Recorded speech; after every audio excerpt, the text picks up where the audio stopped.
ইবনুল কাইয়িম রাহিমাহুল্লাহ তার বিখ্যাত কিতাব আর রূহের ভিতরে তিনি উল্লেখ করেছেন কবরের আযাব হয় যে তার কারণকে দুইভাবে উল্লেখ করা যায়, একটি বিস্তারিত কারণ আর একটি সংক্ষেপ কারণ। সংক্ষেপে বলা যায় এভাবে যে কবরের আযাব হবে ওই সমস্ত বদআমলের কারণে যে সমস্ত বদআমলের ফলে একজন মানুষ জাহান্নামী হয়, জাহান্নামে নিয়ে যায় যে সমস্ত গুনাহের কাজে, সে সমস্ত অপরাধগুলোই কবরের আযাবের অন্যতম কারণ। কারণ একটি মানুষ যখন জাহান্নামী হয়ে যায় তখন তার কবরের আযাবের মুখোমুখি হয়। অতএব যে কোনো গুনাহ, যে কোনো অপরাধ, যে কোনো হারাম কাজে লিপ্ত হওয়া এটি মৌলিকভাবে মোটা দাগে এক কথায় বলা যেতে পারে কবরের আযাবের অন্যতম কারণ। কিন্তু এ হলো বিস্তারিত, অর্থাৎ কবরের আযাব কোন কোন বদআমলের কারণে হয় তার বিস্তারিত বিবরণ হাদিসে রয়েছে। অর্থাৎ নবী সাল্লাল্লাহু আলাইহি সাল্লামের হাদিস থেকে আমরা এমন কিছু গুনাহ এবং বদআমলের কথা জানতে পারি যেগুলোর ফলে কবরের আযাব হয় বলে নবী করিম সাল্লাল্লাহু আলাইহি সাল্লাম আমাদেরকে জানিয়ে দিয়েছেন। তন্মধ্যে থেকে প্রথম যে হাদিসটি আমরা উল্লেখ করেছি বুখারী মুসলিমের, যে হাদিসে নবী সাল্লাল্লাহু আলাইহি সাল্লাম দুটি কবরের পাশ দিয়ে যাচ্ছিলেন বলে যে বিবরণ রয়েছে, সেখানে নবী সাল্লাল্লাহু আলাইহি সাল্লাম যে মন্তব্য করেছেন, একটি কবরের শাস্তির কারণ ছিল লোকটি চগলখড়ি করতো, কুটনামি করতো, একজনের কথা আরেকজনের কাছে গিয়ে লাগাতো, মানুষের পিছনে দুর্নাম করে বেড়াতো। আর অপর লোকটি পেশাব থেকে ভালো করে পবিত্রতা অর্জন করতো না, পরিচ্ছন্নতা অর্জন করতো না, পেশাবের ব্যাপারে সাবধানতা অবলম্বন করতো না। তাহলে এই দুটি আমল, এই দুটি বদামল, এই দুটি গুনাহ, এই দুটি খারাপ কাজ, মন্দ কর্ম একজন মানুষকে কবরের শাস্তির মুখোমুখি করে, এটি আমরা জানতে পারলাম। এর বাইরে সহিহ বুখারীর অনেকগুলো হাদিস কবরের আযাব বা বারজাখী জীবনের আযাবের বিষয়ে আমাদেরকে ইঙ্গিত দেয়। তন্মধ্যে থেকে জেনার কথা রয়েছে, সুদের কথা রয়েছে। আজকাল জেনা, বিভিন্ন ধরনের জেনা হয়ে থাকে, হাতের জেনা, চোখের জেনা, মুখের জেনা, অনলাইনে বিভিন্নভাবে আমরা জেনা করে থাকি, বিভিন্ন দৃশ্য দেখে থাকি। চোখ দিয়ে যে আমি হারাম স্বাদ উপভোগ করি, এটা চোখের জেনা। এই যত ধরনের জেনা হতে পারে, এই জেনাকে কবরের আযাবের অন্যতম কারণ হিসাবে চিহ্নিত করা হয়েছে। সুদের লেনদেন বা সুদের কারবার যেটা, এটাকেও কবরের আযাবের অন্যতম কারণ হিসেবে উল্লেখ করা হয়েছে। মিথ্যা কথা বলা, এটাকেও কবরের আযাব হিসাবে উল্লেখ করা হয়েছে। সহিহ বুখারীতে কোরআনকে পরিত্যাগ করা, হাজরে কোরআন যেটাকে বলা হয়, কোরআনকে একেবারে ভুলে বসে থাকা, দৈনন্দিন জীবনের দৈনন্দিনের যত কর্মসূচি, যত কাজের রুটিন আছে তার ভিতরে কোরআনের জন্য কোনো জায়গা না থাকা, কোরআন তেলাওয়াত দিনকে দিন চলে যাওয়া, মাসকে মাস চলে যাওয়া, কোরআন খুলে না দেখা, কোরআন না পড়া, কোরআন অধ্যয়ন না করা, কোরআন না বোঝা, কোরআনের জন্য কোনো সময় বের না করা, এসবগুলোই কোরআনকে পরিত্যাগ করা বা হাজরে কোরআনের শামিল। এই কোরআনকে ভুলে বসে থাকা, এটাও কবরের আযাবের অন্যতম একটি কারণ হিসেবে উল্লেখ করা হয়েছে। তাহলে সর্বসাকুল্যে আমরা বলতে পারি যে চগলখড়ি, কুটনামি, পেশাব থেকে পরিচ্ছন্নতা ভালো করে অর্জন না করা এবং কোরআনকে পরিত্যাগ করা, জেনার সাথে যে কোনো ধরনের জেনা, চোখের জেনা হোক, মুখের জেনা হোক, কানের জেনা হোক, যে কোনো ধরনের এই অবৈধ যৌনতার পথে পা বাড়ানো, সেটা সরাসরি জেনা হোক অথবা জেনা পূর্ববর্তী কর্মকাণ্ড হোক, যাই হোক না কেন, এই সবগুলোই কবরের আযাবের অন্যতম কারণ। সুদের কারবারের সাথে জড়িত থাকা, মিথ্যা কথা বলার অভ্যাস থাকা, এই সবগুলো কবরের আযাবের অন্যতম কারণ। আল্লাহ তাআলা আমাদের সকলকে এই কারণগুলো থেকে বেঁচে থাকার তৌফিক দান করুন। এবারে আমরা জেনে নিব কবরের আযাব থেকে আত্মরক্ষা করার, মুক্তি লাভের উপায় কি। ইবনুল কাইয়িম রাহিমাহুল্লাহ কিতাবুর রূহে বিস্তারিত উল্লেখ করেছেন। আমরা সংক্ষেপে কবরের আযাব থেকে মুক্তি লাভের জন্য তিনটি কারণ উল্লেখ করতে পারি।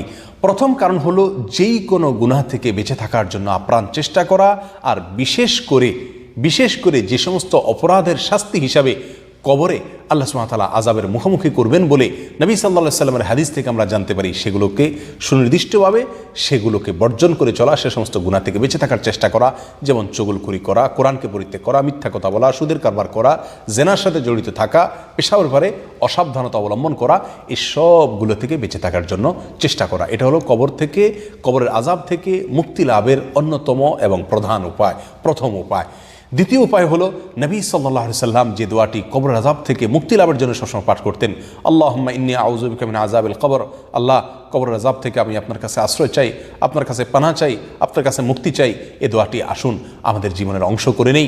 সকাল সন্ধ্যায় নবী সাল্লাল্লাহু আলাইহি সাল্লাম ফজরের পরে, মাগরিবের পরে দীর্ঘ দোয়া করতেন, যে দোয়ার ভিতরে এই অংশও রয়েছে, আল্লাহুম্মা ইন্নী আউযু বিকা মিন আযাবিল কবর, তিনবার করে ফজরের পরে, মাগরিবের পরে, সকালে সন্ধ্যায় এই দোয়া পাঠ করা। এর বাইরে প্রত্যেক সালাতে সালাম ফেরানোর পূর্ব মুহূর্তে আমরা দোয়ায়ে মাসুরা যে জায়গায় পড়ি আত্তাহিয়াতু এবং দুরুদ পড়ার পরে সেই জায়গায় দোয়ায়ে মাসুরার পাশাপাশি এই দোয়াও নবী সাল্লাল্লাহু আলাইহি ওয়াসাল্লাম করতেন, আল্লাহুম্মা ইন্নী আউযু বিকা মিন আযাবিল কবর। এখানেও আমরা এই দোয়া করতে পারি।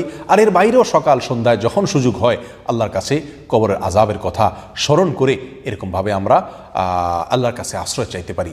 এটি হলো দ্বিতীয় আমল কবরের আযাব থেকে মুক্তি লাভের জন্য আল্লাহর কাছে কবরের আযাব থেকে আশ্রয় লাভের দোয়া পাঠ করা, আল্লাহুম্মা ইন্নী আউযু বিকা মিন আযাবিল কবর। নাম্বার 3, সূরা মুলক, এটা তেলাওয়াত করা, বিশেষ করে রাতে তেলাওয়াত করা। কারণ মুস্তাদরাকে হাকামে বিশুদ্ধ সূত্রে বর্ণিত হাদিসে আসছে নবী সাল্লাল্লাহু আলাইহি ওয়াসাল্লাম ইরশাদ করেছেন সূরাতুল মুলক এটা মানিআতুম মিন আযাবিল কবর, কবরের আযাব থেকে মানুষকে রক্ষা করে, এটা কবরের আযাবকে প্রতিরোধ করে, একজন মানুষকে কবরের আযাব থেকে মুক্তি দান করে এই সূরা, অর্থাৎ এই সূরার তেলাওয়াতের আমল। অতএব সূরা মুলক হাদিসে রাতে পড়ার কথা বলা হয়েছে। যে কোনো অংশে রাতের শোয়ার আগে যে কোনো সময় আপনি সূরা মুলক পড়ার অভ্যাস করে নেন। দেখে দেখে যদি আপনি পাঠ করেন 3 থেকে 4 মিনিট বা বড় জোর 5 মিনিট সময় যাবে। আর যদি তেলাওয়াত করতে আপনি না পারেন তাহলে সেক্ষেত্রে আপনি মোবাইল ফোনে এরকমভাবে এই সূরাটাকে চালিয়ে আপনি শুনুন, এবং শুনতে 2 থেকে 3 মিনিট সময় লাগবে পুরা সূরা। নিয়মিত যদি সারা জীবন সূরা মুলক রাতের বেলায় তেলাওয়াত করা অথবা শোনার অভ্যাস করে নেই তাহলে এটাও আমাকে কবর আযাব থেকে মুক্তি লাভে সহায়তা করবে ইনশাআল্লাহ বিইذنিল্লাহ।